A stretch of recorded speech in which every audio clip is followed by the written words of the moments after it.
तो चलिए आज की वीडियो में हम डिस्कस करेंगे group of 3 topics which is valence bond theory, crystal field theory and Werner's theory regarding coordination compounds. अब आपका केमिस्ट्री का एग्जाम है 27 फेब को, तो क्या ही कर सकते हैं, तो इसलिए आज एक और वीडियो बनाई है जिसमें 3 टॉपिक्स को हम डिस्कस करेंगे।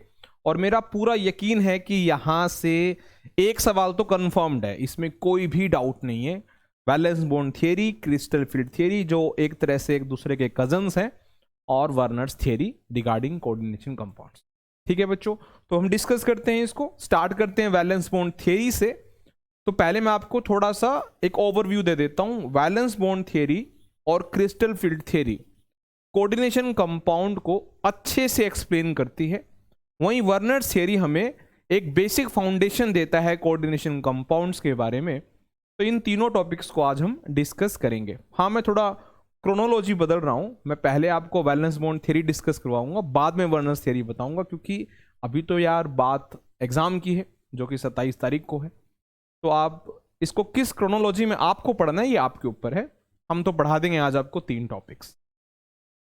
तो मैं कह रहा था यहां से जो क्वेश्चंस आते हैं वो शेप के रिगार्डिंग होते हैं, ज्योमेट्री के रिगार्डिंग होते हैं, हाइब्रिडाइजेशन के रिगार्डिंग होते हैं, अनपेड इलेक्ट्रॉन्स रिगार्डिंग है, magnetic character, magnetic moment, complex किस नेचर का है, वो लो स्पिन कॉम्प्लेक्स है कि हाई स्पिन कॉम्प्लेक्स है, इनर ऑर्बिटल कॉम्प्लेक्स है कि आउटर ऑर्बिटल कॉम्प्लेक्स है, सो ऑन। ठीक है, तो हम जो डिस्कस करेंगे पहले बच्चों वो है वैलेंस बॉन्ड थियरी। तो चलिए फटाफट से डिस्कस कर लेते हैं। तो वैलेंस बॉन्ड थियरी में बच्चे सबसे पहले आपको आनी चाहिए उसमें अजम्पशंस क्या हैं, क्योंकि बोर्ड एग्जाम में वैलेंस बॉन्ड थियरी की अजम्पशंस को भी पूछा गया है। तो ये पॉइंट्स जो हैं वो आपको बहुत अच्छे से आने चाहिए। ठीक है, चलो, तो पहला अजम्पशन क्या है वैलेंस बॉन्ड थियरी का, कि जो आपका कॉम्प्लेक्स होगा और उसके अंदर जो मेटल होता है, सेंट्रल मेटल एटम जिसे कहते हैं, वो अपने उतने ही ऑर्बिटल्स खाली करता है। ध्यान से सुनिएगा, वो अपने उतने ही ऑर्बिटल्स खाली करता है जितने लिगेंड्स अटैच करने हैं उसको अपने साथ। मान लीजिए कि 6 लिगेंड्स किसी सेंट्रल मेटल एटम के साथ बाइंड अप हो रहे हैं, तो इसलिए ही हो रहे हैं क्योंकि उस सेंट्रल मेटल एटम के 6 ऑर्बिटल उसने खाली करवा दिए हैं, या सेंट्रल मेटल एटम ने खाली अवेलेबल रखे थे। एक ही बात है, तो इसमें ज्यादा सोचने की जरूरत नहीं है। तो पहला पॉइंट यही है, द सेंट्रल मेटल एटम और it's ion in the complex makes available a number of empty orbitals equal to its coordination number. Okay, दूसरी बात, जब सेंट्रल मेटल एटम होगा वो अपने जो ऑर्बिटल खाली करेगा तो उसमें sb होगा, pb होगा, db होगा। यही 3 ऑर्बिटल्स हाइब्रिडाइजेशन में पार्टिसिपेट करते हैं, ये इसके सेकंड पॉइंट में बताया गया है। और अगर ऐसा होता है तो ये ज्योमेट्रीज पॉसिबल होती हैं regarding parallel to this hybridization. sp3 हुआ तो टेट्राहेड्रल, dsp2 हुआ तो स्क्वायर प्लेनर, अगर sp3d हुआ या dsp3 हुआ एक ही बात है तो ट्राइगोनल बाई पिरामिडल, और sp3d2 हुआ या d2sp3 हुआ तो ऑक्टाहेड्रल। sp3 हुआ तो कोऑर्डिनेशन नंबर बच्चों 4 है, dsp2 है तो कोऑर्डिनेशन नंबर 4 है, sp3d है तो कोऑर्डिनेशन नंबर 5 है, sp3d2 है तो कोऑर्डिनेशन नंबर 6 है।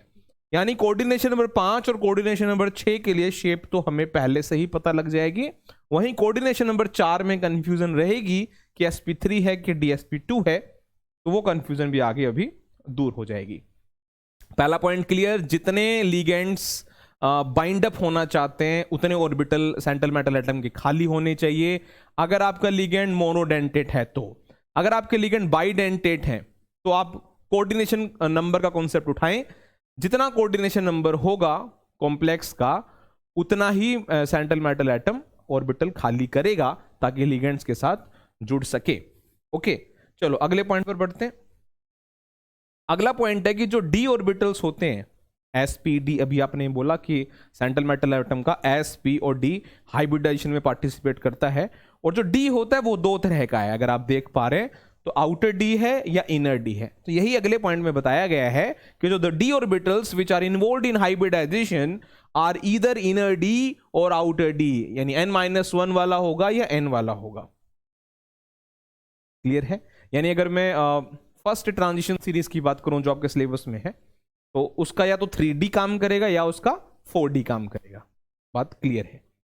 आगे है कि हर लिगेंड के पास जो सेंट्रल मेटल एटम से जुड़ेगा, हर लिगेंड के पास कम से कम एक ऑर्बिटल भरा हुआ होना चाहिए of lone pair of electrons. हर एक लिगेंड के पास कम से कम एक लॉन पेयर ऑफ इलेक्ट्रॉन होना चाहिए, तभी तो वो उसको डोनेट करके सेंट्रल मेटल एटम से कोऑर्डिनेट कर पाएगा। अगला पॉइंट कि जो सेंट्रल मेटल एटम होगा उसका खाली ऑर्बिटल और जो लिगेंड होगा उसका भरा ऑर्बिटल एक दूसरे के साथ हाइब्रिडाइज होंगे और कॉम्प्लेक्स बनेगा। आई थिंक ये सारे पॉइंट्स आपको क्लियर हैं। These points are assumptions of valence bond theory. फटाफट से बता देते हैं। पहला अजम्पशन था कि सेंट्रल मेटल एटम के उतने ही ऑर्बिटल खाली होंगे जितना उस कॉम्प्लेक्स का कोऑर्डिनेशन नंबर होगा।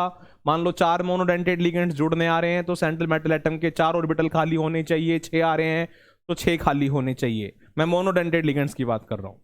दूसरा, जो सेंट्रल मेटल एटम होगा उसका S P D orbitals hybridization में पार्टिसिपेट करते हैं और जो डी होता है वो 2 तरह का होता है, इनर डी या आउटर डी। लिगेंड्स के पास कम से कम एक लॉन पेयर होना चाहिए और वही सेंट्रल मेटल एटम के एम्प्टी ऑर्बिटल के साथ हाइब्रिडाइज होता है। ठीक, अब पढ़ते हैं एग्जांपल्स कैसे किया जाता है। जैसे कोई कॉम्प्लेक्स आ गया तो आपको उस कॉम्प्लेक्स में पहले मैं आपको बता देता हूं लिगेंड को जज करना है। जैसे इसमें एफ है तो आप सब जानते हैं जो एफ है वो वीक फील्ड लिगेंड है। जो एफ है वो वीक फील्ड लिगेंड है और जो वीक फील्ड लिगेंड होगा उसमें कोई प्रॉब्लम नहीं है। जैसे आपको वो सिचुएशन दिखाई देती है वो वैसा ही क्वेश्चन सोल्व होगा। अभी मैं आपको बताऊंगा मैं क्या कहना चाह रहा हूं। और अगर लिगेंड स्ट्रॉन्ग फील्ड हुआ तो फिर फोर्स्ड पेयरिंग का कॉन्सेप्ट आता है। वो कैसे होता है अभी हम डिस्कस करते हैं।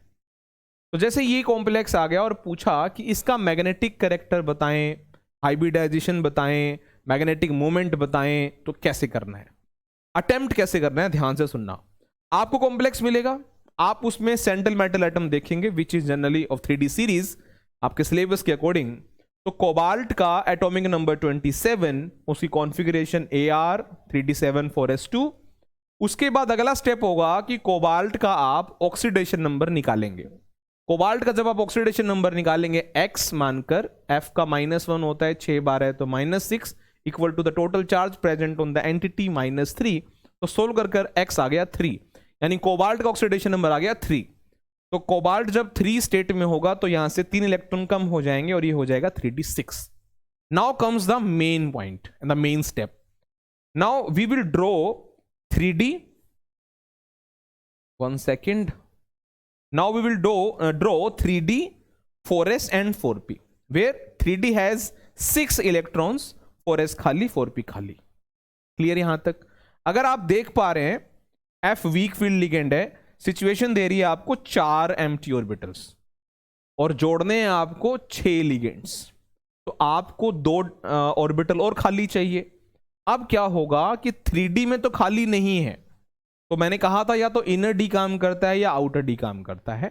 4 ऑर्बिटल खाली हैं, मुझे चाहिए 6 ऑर्बिटल। 3D काम नहीं कर रहा तो भाई 4D के पास जाएंगे।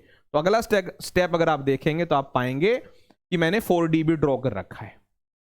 4 ऑर्बिटल यहां से मिल गए, 2 वहां से मिल गए, 6 के 6 F सेट हो गए। sp3d2 इसकी हाइब्रिडाइजेशन हो गई। अनपेड इलेक्ट्रॉन इसके पास 4 हैं तो पैरामैग्नेटिक हो गया। मैग्नेटिक मूवमेंट का formula √n+2 which you know of. तो n की वैल्यू 4 रखकर हम इसका मैग्नेटिक मूवमेंट निकाल देंगे, Bohr's magneton √24। Clear I think. दूसरा करके देखते हैं। अब दूसरा आ गया CONS3 6 होल के ऊपर +3। तो इसको आप कैसे अटेम्प्ट करेंगे बताओ फटाफट, वीडियो पॉज करके आप सोल्व कर लो। आता है तो बहुत अच्छी बात है। सबसे पहला स्टेप, कोबाल्ट आप लिखेंगे 27 पर आता है, आर्गन 3d7 4s2। देन हम इसका ऑक्सीडेशन नंबर निकालेंगे, X NS3 न्यूट्रल होता है तो 0 equal to total charge present on the entity 3। Here we are, X की वैल्यू 3 आ गई बच्चों। 3 आने के बाद आपने देखा कि कोबाल्ट तो यार +3 ऑक्सीडेशन स्टेट में है, तो कोबाल्ट +3 ऑक्सीडेशन स्टेट में है, तो +3 ऑक्सीडेशन स्टेट में इसकी कॉन्फ़िगरेशन रिड्यूस होकर हो गई Ar3d6। उसके बाद आप वो जो मेन स्टेप है वो परफॉर्म करेंगे। आप 3D का सबशेल बनाएंगे जिसमें 5 ऑर्बिटल होते हैं, 4s का सबशेल बनाएंगे जिसमें एक ही ऑर्बिटल है, और 4p का सबशेल बनाएंगे जिसमें 3 ऑर्बिटल्स हैं। तो 3D में आपने 6 इलेक्ट्रॉन दिखा दिए, 1 2 3 4 5 6, I think it's visible. Okay, 4s खाली, 4p खाली। अब आप देखेंगे कि NS3 जो है वो तो स्ट्रॉन्ग फील्ड लीगेंड है। स्पेक्ट्रोकेमिकल सीरीज आपको याद है तो आप समझ रहे हैं मैं वीक लिगेंड स्ट्रॉन्ग लिगेंड कैसे बता पा रहा हूं। N डोनर है तो जनरली वो स्ट्रॉन्ग लिगेंड ही होता है। तो जो NS3 है वो स्ट्रॉन्ग फील्ड लिगेंड है, और अगर आप देखेंगे तो 6 NS3 मुझे सेट करने हैं इस कॉम्प्लेक्स में। खाली ऑर्बिटल हैं 4। अगर आपको पिछला क्वेश्चन आता है तो उसमें क्या था कि 4 खाली हैं, 2 और चाहिए, तो 4D बना लो भाई। लेकिन यहां पर ये लिगेंड स्ट्रॉन्ग है। अब तो कैसे होता है स्टेप, ध्यान से देखना।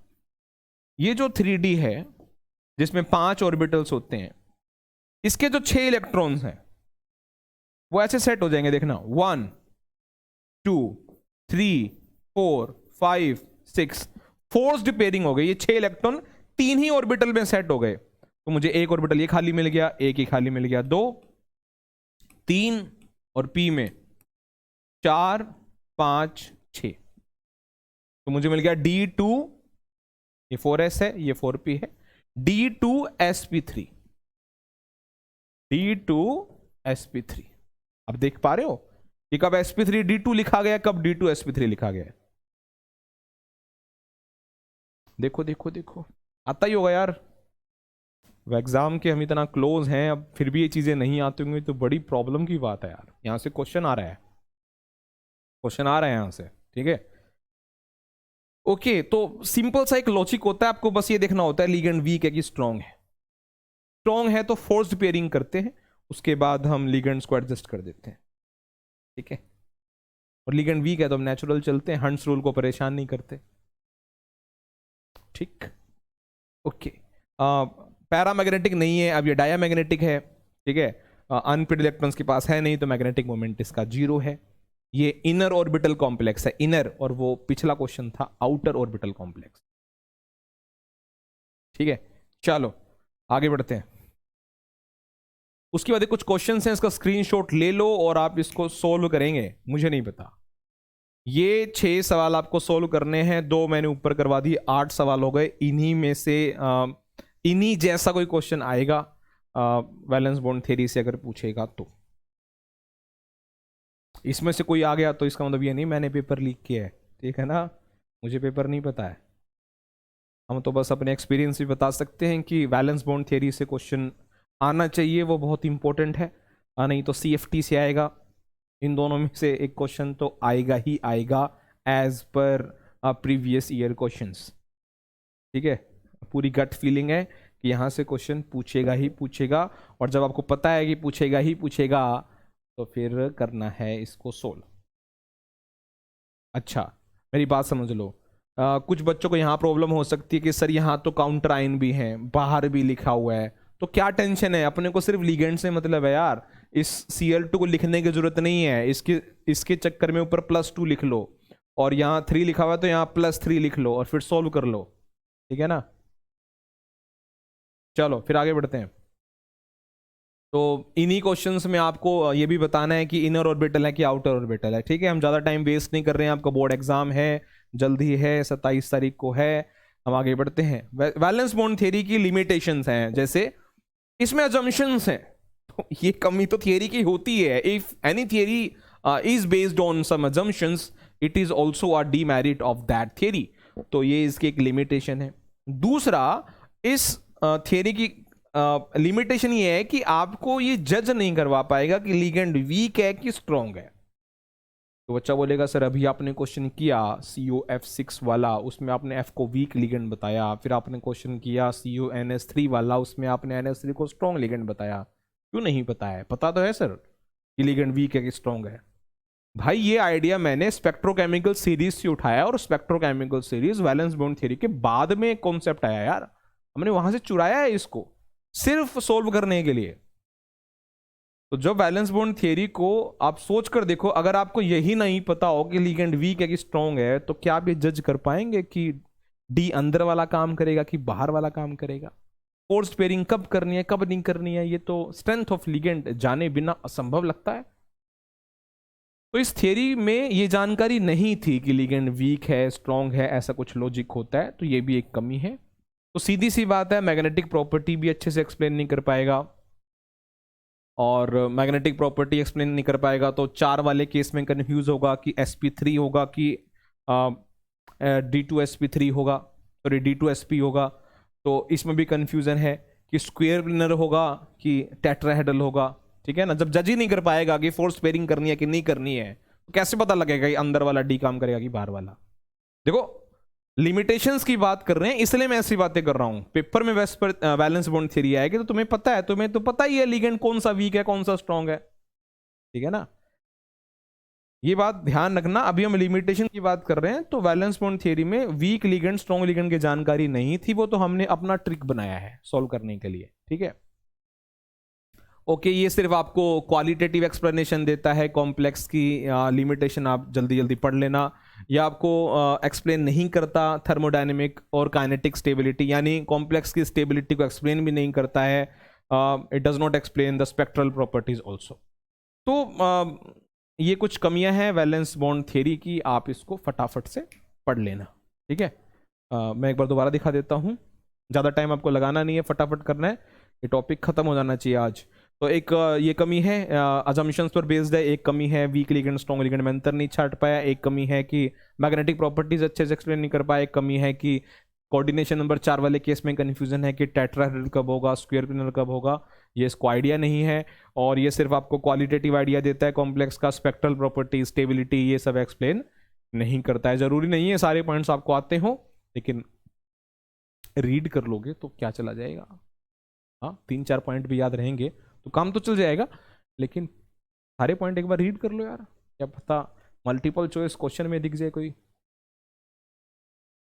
देखो मैं ज़्यादा टाइम खराब नहीं कर सकता, ये कोई फ्रेश लेक्चर नहीं है जिसमें हम पूरा डिटेल में इसको पढ़ेंगे। अब आपका एग्जाम है तो मोटा मोटा आपको आइडिया हो थियरी में क्या होता है क्या नहीं होता है, ठीक है ना।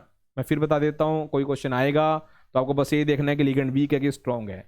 वीक है तो हंट्स रूल लगेगा, कोई फोर्स पेयरिंग का काम नहीं करना। अगर लिगेंड स्ट्रॉन्ग है तो फोर्स पेयरिंग की कोशिश की जाएगी, ठीक है ना। चलो, इसके बाद है crystal field theory. Crystal field theory करवाने से पहले मैं आपको एक लाइन बता देता हूं ताकि आपके दिमाग में आइडिया आ जाए। वैलेंस बॉन्ड थियरी जहां पर यह बात करता है कि मेटल और लिगेंड्स के बीच में जो बॉन्ड है वो कोऑर्डिनेट कोवेलेंट बॉन्ड है, यानी कोऑर्डिनेट बॉन्ड है, ठीक है ना, शेयरिंग से बना है complex according to valence bond theory. वहीं क्रिस्टल फील्ड थियरी कहता है कि मेटल और लिगेंड के बीच में कोई कोवेलेंट बॉन्ड नहीं है, आयनिक बॉन्ड है। कौन सा बॉन्ड है? Ionic bond. अब इन दोनों में सही कौन है, आप मुझे बताओ। इस लाइन के लिए वैलेंस बॉन्ड ठीक है कि क्रिस्टल फील्ड थियरी ठीक है, कि मेटल और लिगेंड के बीच में कोवेलेंट कोऑर्डिनेट बॉन्ड है कि आयनिक बॉन्ड है? ऑब्वियसली कोवेलेंट कोऑर्डिनेट बॉन्ड है, आयनिक बॉन्ड नहीं है। और यही क्रिस्टल फील्ड थियरी की लिमिटेशन आएगी अभी आगे सीएफटी की। चलो अभी बात कर लेते हैं। तो क्रिस्टल फील्ड स्प्लिटिंग थियरी, पूरा नाम तो ये होता है सीएफएसटी, आप इसको सीएफटी यानी क्रिस्टल फील्ड थियरी बोल सकते हैं। इसमें होता क्या है कि जो मेटल एटम होता है उसके जो डी सबशेल होता है, जिसमें 5 डी ऑर्बिटल्स होते हैं, D X Y, D Y Z, D X Z, D X square minus Y square और डी जेड स्क्वेयर। तो वो पांचों की एनर्जी सेम होती है, और जब ऑर्बिटल्स की एनर्जी सेम होती है तो ऐसे ऑर्बिटल्स को डीजनरेट ऑर्बिटल्स बोलते हैं। तो सीएफटी में ये पॉइंट है कि जब कोई लीगेंड या group of ligands central metal atom से कोऑर्डिनेट करना चाहते हैं, उसके साथ बॉन्ड बनाना चाहते हैं, तो डी ऑर्बिटल्स स्प्लिट हो जाते हैं। जो पांचों डी ऑर्बिटल अटैच हैं वो एक दूसरे से अलग हो जाते हैं under the influence of ligand. अब लिगेंड में ऐसा क्या है? तो क्रिस्टल फील्ड थ्योरी कहता है कि ये जो लिगेंड और मेटल है ये चार्ज है। मेटल पॉजिटिव पॉइंट चार्ज है और लिगेंड नेगेटिव पॉइंट चार्ज है। तो इनके बीच में जो अट्रैक्शन है वो इलेक्ट्रिक फील्ड का एक लॉजिक है कि लिगेंड के पास इलेक्ट्रिक फील्ड इतना स्ट्रांग है कि उसके प्रभाव में आते ही चार्ज डिस्ट्रीब्यूशन हो जाता है, डी ऑर्बिटल्स स्प्लिट हो जाते हैं। और ये दो सेट में स्प्लिट होते हैं अकॉर्डिंग टू योर सिलेबस। एक सेट है 3 डी ऑर्बिटल्स का और एक सेट है 2 डी ऑर्बिटल्स का। एक सेट को बोलते हैं T2G सब शेल जिसमें 3 डी के ऑर्बिटल्स हैं, और एक सेट है EG सब शेल जिसमें डी के 2 ऑर्बिटल्स। आइए बात करते हैं। तो ये सब जो मैंने बताया कि the conversion of 5 D orbitals into different set of orbitals having different energies under the influence of electric field of ligands, this is called crystal field splitting. ये भी मैं बात कर रहा था। ये थियरी कंसिडर करती है कि मैटर और लिगेंड पॉइंट चार्ज होते हैं, उनके बीच में आयनिक बॉन्ड होता है। ठीक है, अब आप इसको समझ लो। क्रिस्टल फील्ड थियरी आपके सिलेबस में कोऑर्डिनेशन नंबर 4 और कोऑर्डिनेशन नंबर 6 के लिए है। कोऑर्डिनेशन नंबर 4 में सिर्फ टेट्राहेड्रल, तो ये आपको टेट्राहेड्रल कॉम्प्लेक्स और ऑक्टाहेड्रल कॉम्प्लेक्स समझाएगा। मतलब जब क्वेश्चन CFT का आएगा तो बस आपको ये देखना है कि कोऑर्डिनेशन नंबर 4 वाला केस है कि कोऑर्डिनेशन नंबर 6 वाला केस। ठीक बात है, आसान बात है। अगर वो कोऑर्डिनेशन नंबर 4 वाला केस है यानी टेट्राहेड्रल फील्ड का केस है, तो आप ऐसे 5 डी दिखाओगे, फिर उनकी स्प्लिटिंग करके दिखाओगे 5 डी की। 3 का सेट अलग, 2 का सेट अलग। ये जो 2 हैं ये है dx² - y² और dz²। अगर आपको याद हो तो इनकी शेप में जो लोब्स होते हैं वो अलोंग द एक्सिस होते हैं, और dxy, dyz और dxz ये तीनों का सेट अलग है। इसमें अगर आपको याद हो डायग्राम इन तीनों का, तो इनके लोब्स इन द प्लेन होते हैं, डायरेक्टेड इन द प्लेन। ठीक है, इतना सोचने की जरूरत नहीं है, इतना याद कर लो कि 3 ये अलग होते हैं, 2 अलग होते हैं। टेट्राहेड्रल में 2 नीचे होते हैं, 3 ऊपर होते हैं, और ऑक्टाहेड्रल में 3 नीचे होते हैं, 2 ऊपर होते हैं। जो 3 का ग्रुप है उसे T2G कहते हैं, और जो 2 का ग्रुप है उसे EG कहते हैं। EG subshell, T2G subshell. इसके बीच में जो गैप होता है उसे डेल्टा T से लिखते हैं। डेल्टा T का बड़ा हिस्सा इन 2 के पास होता है, 3/5 पोर्शन इसके पास होता है 2 के पास।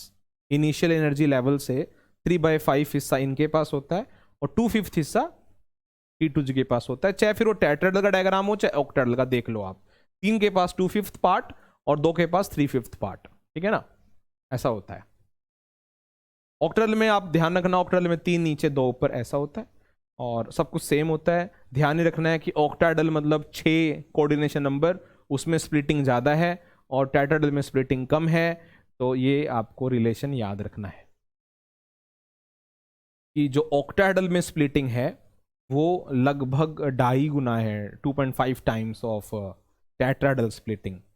या आप याद कर लो कि टेट्राहेड्रल में जो स्प्लिटिंग है वो 4/9 टाइम्स है ऑक्टाहेड्रल में जो स्प्लिटिंग है। यानी टेट्राहेड्रल में जो स्प्लिटिंग होती है वो कम होती है, ऑक्टाहेड्रल में जो स्प्लिटिंग होती है वो ज़्यादा होती है, as the number of ligands are more in octahedral complexes. Okay, तो आपको डायग्राम याद करना है भाई, बस डायग्राम अच्छे से याद होना चाहिए। टेट्राहेड्रल में 2 नीचे 3 ऊपर, और 2 वालों के पास एनर्जी का जो पोर्शन है वो ज्यादा है। ठीक है ना, और जो ऑक्टाहेड्रल है उसमें 3 नीचे 2 ऊपर, तो वही 2 वालों के पास एनर्जी का हिस्सा ज्यादा है, 3/5, और 3 वालों के पास 2/5। ठीक है ना, ओके, डायग्राम याद होना चाहिए। फिर आपको एक स्पेक्ट्रोकेमिकल सीरीज है वो आपको याद करनी है। ठीक है ना, जिसमें आपको H2O और H2O से पहले वीक लिगेंड्स लिखे गए हैं, और H2O के बाद जो है वो स्ट्रॉन्ग लिगेंड्स लिखे हुए हैं, इंक्रीजिंग फील्ड स्ट्रेंथ। यही स्पेक्ट्रोकेमिकल सीरीज होती है, आप सब जानते हैं। The arrangement of ligands in increasing order of their field strength, in increasing order of tendency to split D orbitals into different sets is spectrochemical series. आप इसको learn कर लेना। ठीक है, ये तो एग्जाम सेंटर के बाहर 10 मिनट पहले, एंट्री से पहले इसको देख लेना भाई क्या है। ठीक है, जनरली पूरा स्पेक्ट्रोकेमिकल सीरीज तो रेयरली ही पूछा जाता है। मतलब आपको बस इतना ही याद हो कि आपके पास जो कॉम्प्लेक्स है उसमें जो लिगेंड आपको दिखाई दे रहा है वो लिस्ट में वीक लिगेंड की कैटेगरी में है कि स्ट्रॉन्ग की कैटेगरी में, H2 से पहले है कि H2 से बाद है। जैसे वैलेंस बॉन्ड थियरी में बहुत जरूरी होता है ये पता लगाना कि लिगेंड वीक है कि स्ट्रॉन्ग है। स्ट्रॉन्ग है तो फिर फोर्स्ड पेयरिंग का कॉन्सेप्ट है ना बेटा, वही CFT में भी है, उसमें भी आपको पता होना चाहिए लिगेंड वीक है कि स्ट्रॉन्ग है, तभी काम चलता है। आपको समझाता हूं मैं, देखो जैसे ये क्वेश्चन है, पहले ये करते हैं। CFT लगाकर आप अनपेड इलेक्ट्रॉन पता लगाएं और कॉन्फ़िगरेशन लिख दें FeH2O6 का और FeCN6 का, और पता लगाएं लो स्पिन कौन सा है और हाई स्पिन कौन सा है, ऐसा कोई क्वेश्चन पूछा गया है, यानी CFT पे लगाना है। ठीक है, एक सेकेंड।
ओके ओके, कर लिया होगा अब तक तो। हाँ भाई, चलो देखो, जो ये वाला केस है FeH2O6 होल के ऊपर +3, यहां से साफ पता लग रहा है इसका कोऑर्डिनेशन नंबर 6 है। तो आपको ऑक्टाहेड्रल वाला जो डायग्राम है वो बनाना है, जिसमें आपको पता ही होगा कि D बनाया जाता है और फिर उसके 2 टुकड़े होते हैं, 2 ऊपर होते हैं और 3 नीचे होते हैं। गहराई कम होती है, ऊंचाई ज्यादा होती है, क्योंकि इनके पास एनर्जी का पोर्शन ज्यादा होता है। इस गैप को डेल्टा O कहते हैं, ये इनिशियल था लेवल। इसके पास 3/5 होता है और इसके पास 2/5 होता है। ये T2G सबशेल होता है और ये वाला EG सबशेल होता है। इसमें 2 ऑर्बिटल्स होते हैं, इसमें 3 ऑर्बिटल्स होते हैं। ये 5 होता है, इसमें 5 ऑर्बिटल्स होते हैं शुरू में। वही DXY, DYZ, DXZ, DX² - Y² और DZ²। वही 3 जने ये हैं, DXY, DYZ, DXZ, और ये है DX² - Y² और DZ²। ठीक है, अब आपको यहां पर Fe की कॉन्फ़िगरेशन लिखनी है। Fe26 पर आता है AR 3d6 4s2। Am I clear? 3d6 4s2। उसके बाद इसका oxidation number just we like we did in valence bond theory, इसका ऑक्सीडेशन नंबर निकालेंगे x, S2O न्यूट्रल लिगेंड है, 0 charge is equal to the total charge present on the entity 3 which is x is equal to 3। x3 आने पर इसका जो oxidation state है 3 पर check करना है कॉन्फ़िगरेशन, तो इसका कॉन्फ़िगरेशन हो जाएगा AR और 3 इलेक्ट्रॉन कम कर देंगे, 4s के 2 गए, d का 1 गया तो 3d5। तो यहां पर आपको फिर 5 इलेक्ट्रॉन दिखाने 1 2 3 4 5 और यही पांचों इलेक्ट्रॉन अभी इन दोनों में बांटने हैं। उसके लिए देखना है लिगेंड वीक है कि स्ट्रॉन्ग है। तो S2 आप सब जानते हैं वीक फील्ड लिगेंड है। तो जब लिगेंड वीक होता है तो कैसे भरते हैं इलेक्ट्रॉन, ध्यान से सुनना। कितने इलेक्ट्रॉन्स हैं बच्चे? ये 5। तो 1 2 3, नाउ गो अप 4 5। वही लॉजिक है, अगर लिगेंड स्ट्रॉन्ग हुआ तो फोर्स्ड पेयरिंग, तो कैसे भरता? 1 2 3 4 5। और लिगेंड वीक है तो 1 2 3 एक एक इलेक्ट्रॉन देकर ऊपर चला गया। 6 अगर होते इसमें 6 और लिगेंड वीक ही होता तो 1 2 3 4 5 वापिस आ जाता 6। तो क्या कॉन्फ़िगरेशन हुई? T2G3 EZ2। लो स्पिन हुआ कि हाई स्पिन हुआ? हाई स्पिन हुआ। आप ऊपर चले गए ना एक एक भर के। क्लियर है? और इसके पीछे कॉन्सेप्ट बता देता हूं, हालांकि आपको जानने की जरूरत नहीं है, फिर भी जान लोगे तो क्या ही दिक्कत है, कोई लॉस थोड़ी है। अगर लिगेंड वीक होता है ना तो ये जो स्प्लिटिंग होती है ये कम स्प्लिटिंग है, और स्प्लिटिंग जब कम होती है ना तो गैप कम है। गैप कम है ना तो आप एक एक भरकर ऊपर जा सकते हो, इलेक्ट्रॉन ऊपर जा सकता है, गैप कम है। और अगर लिगेंड स्ट्रॉन्ग होता है ना तो गैप होता है ज्यादा, तो एक एक भरकर आप ऊपर नहीं जा पाते, जंप इतना बड़ा नहीं हो पाता, इसलिए नीचे सारे ऑर्बिटल्स भर के फिर ऊपर जाते हैं अगर लिगेंड स्ट्रॉन्ग हो तो। ठीक है ना? अब देखो FeCN6 CN वाला केस, ऑक्सीडेशन नंबर इसमें भी 3 आएगा, सब सेम है, बस इसमें CN आ गया अगर, तो उसमें ये जो 5 इलेक्ट्रॉन है वो कैसे भर के दिखाओगे? 1 2 3 4 5, तो हो जाएगा T2G5 EG0। ठीक है ना? आसान है। और फिर लो स्पिन कॉम्प्लेक्स होगा, स्ट्रॉन्ग लिगेंड है तो लो स्पिन, वीक फील्ड लिगेंड है तो हाई स्पिन कॉम्प्लेक्स। आसान है, कर लेंगे। चलो ठीक है, फिर आगे बढ़ते हैं। CFT की लिमिटेशन पढ़ लो। ये सिर्फ D पर कंसंट्रेट करता है, अगर आप डायग्राम में देख रहे हो तो सिर्फ D ऑर्बिटल्स का इन्वॉल्वमेंट है, जबकि S और P का इन्वॉल्वमेंट भी कंसिडर करना चाहिए। दूसरा, ये जो मेटल और लिगेंड है उसके बीच का जो बॉन्ड है, अभी हम चर्चा कर रहे थे, उसको ये आयनिक मानता है, जबकि मेटल और लिगेंड के बीच में जो बॉन्ड है यार वो तो कोऑर्डिनेट कोवेलेंट बॉन्ड ही होता है, उसमें कोई भी डाउट नहीं है। ये लिगेंड्स की स्ट्रेंथ जो है वो अच्छे से एक्सप्लेन नहीं कर सकता कि कौन सा लिगेंड स्ट्रॉन्ग है। जैसे मैं आपको बताता हूं, आपको एक एग्जांपल दिखाता हूं। देखो इस एग्जांपल में CO जिसमें कोई चार्ज ही नहीं है, एक न्यूट्रल लिगेंड है और वो सबसे स्ट्रॉन्ग लिगेंड है। अगर CFT पूरी तरह से सही हो तो एक neutral ligand can not be a strong ligand. तो यहां पे तो अगर आप नोटिस कर रहे हो तो यार इस पे तो चार्ज नहीं है, फिर भी इस पर NCS माइनस होता है, सॉरी, फिर भी ये लिगेंड स्ट्रॉन्ग है। इसलिए मैं आपको कह रहा हूं कि CFT अपनी बातों पे नहीं रह पाया, उसको लगता है कि CO वीक लिगेंड होना चाहिए लेकिन CO है स्ट्रॉन्ग लिगेंड, तो वहां पर इसको दिक्कत है। अच्छा, और अगर आप देखोगे तो ये जो मैं आपको बता रहा हूं कि it fails in explaining why neutral ligand like CO causes greater splitting among D orbitals. तो CO में जो खास बात है, जिसमें चार्ज भी नहीं है फिर भी वो इतनी ज्यादा स्प्लिटिंग करवा रहा है, वो स्ट्रॉन्ग लिगेंड है, वो ये नहीं बता पा रहा है। रिलेटिव स्ट्रेंथ वाले पॉइंट को आप ऐसे समझ सकते हैं कि कौन सा लिगेंड किससे कितना स्ट्रॉन्ग है इन टर्म्स ऑफ मैग्नीट्यूड, ये इसके पास जवाब नहीं है। ये जवाब तो है मोस्ट ऑफ द केस में कि लिगेंड वीक है कि स्ट्रॉन्ग है ये बता सकता है, लेकिन कितना वीक है और कितना स्ट्रॉन्ग है इसका जवाब इसके पास नहीं है। कर लेंगे। और एक क्वेश्चन और है, वो उसको देख लो। मुझे ऐसा लगता है, ऐसी फीलिंग आ रही है कि इस तरह क्वेश्चन एग्जाम में होना चाहिए, पहले भी पूछा गया है। क्वेश्चन बिल्कुल सिंपल है। D4 ऑक्टेडल कॉम्प्लेक्स है एक, जिसमें D में 4 इलेक्ट्रॉन है। आप कहोगे सर आपको कैसे पता ये ऑक्टेडल वाला केस है? देखो सिंबल सिंबल है ना डेल्टा O, ऑक्टेडल वाला केस है। ऑक्टाहेड्रल में क्या होता है? 3 डब्बे नीचे 2 डब्बे ऊपर, डायग्राम मैंने बना रखा है ये रहा। डी में 4 इलेक्ट्रॉन है, 4 दिखा दिए। अब देखो पहला केस, गैप ज्यादा है गैप कम है, गैप ज्यादा है गैप कम है। पी पेयरिंग एनर्जी होती है, बोर्ड एग्जाम है, इतना अपना कॉन्सेप्ट बनाने की आपको जरूरत नहीं है, इतना बिल्ड रखने की जरूरत नहीं है, फटाफट अपने को करना है। इसको सिंपल समझ लो, गैप ज्यादा है गैप कम है। गैप ज्यादा होगा तो नीचे ही इलेक्ट्रॉन भरने हैं पहले, और गैप कम होगा तो एक एक भर के ऊपर जाना है। डी में 4, डी में 4 बताओ, सोचो, डी में 4, 1 2 3, गैप ज्यादा है 4, तो T2G4 EG0। वहीं पे अगर गैप कम हो तो 1 2 3 4, तो क्या हो जाएगा? T2G3 EG1। क्लियर है मेरी बात? कर लेंगे, आसान है, एक बार देख लो। चलो फिर आगे बढ़ते हैं। अब हम आ गए बच्चों वर्नर्स थ्योरी पे। तो वर्नर्स थ्योरी के पोस्टुलेट हैं, वर्नर्स थ्योरी के फटाफट देख लो। वर्नर्स थ्योरी का पोस्टुलेट पहला कहता है कि हर मेटल के पास, कॉम्प्लेक्स के हर मेटल आयन के पास 2 तरह की वैलेंसीज होती हैं, एक प्राइमरी वैलेंसी और एक सेकेंडरी वैलेंसी। प्राइमरी वैलेंसी वही है जिसे आप ऑक्सीडेशन नंबर कहते हैं, और सेकेंडरी वैलेंसी वो है जिसे आप कोऑर्डिनेशन नंबर कहते हैं। पहला पोस्टुलेट क्लियर। दूसरा, हर मेटल एटम का या उसके आयन का सेकेंडरी वैलेंसी फिक्स होता है। जो मेटल की सेकेंडरी वैलेंसीज हैं वो फिक्स होती हैं, ऑक्सीडेशन नंबर हमें बार बार निकालना पड़ता है, वो फिक्स नहीं होता।